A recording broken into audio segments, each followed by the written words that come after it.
స్పష్టీకరణ తెచ్చుకుని మిగతా ఎవరి జోలికి పోలేదు.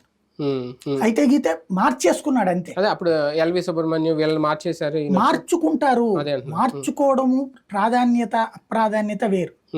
కానీ మీడియాలో దొంగలుగా చూపించే పని లేదు కదా అక్కడ. బేసిక్ గా అవసరం లేదు కదా.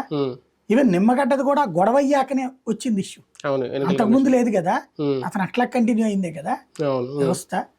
ప్రాక్టికల్ గా మనం ఏంటంటే అదుపు తప్పిన జర్నలిజం ఆంధ్రాలో ఉంది కాబట్టి ఏమైనా రాస్తున్నాం. ఇప్పుడు వీళ్ళు రెచ్చగొడుతున్నారు. ఇప్పుడు వాళ్ళు కూడా అప్పుడు ద్వివేదిని మార్చలేదా వీళ్ళు? ఆయన నిమ్మగడ్డని మారిస్తే అప్పుడు ఎన్నికల కమిషన్ ద్వివేదిని మార్చింది కేంద్ర ఎన్నికల సంఘం. అంటే ఆయన రాజశేఖర నిమ్మగడ్డని ఎన్నికల సంఘం మార్చలా. ఎందుకని ఆయన ఎన్నికల కమిషనర్, అది రాష్ట్ర ఎన్నికల కమిషనర్, మార్చలేదు అక్కడ. ద్వివేదిని మార్చింది. ఇప్పుడు మొన్న మీనాన్ని మార్చమని వీళ్ళు అడగల కాబట్టి జరగల.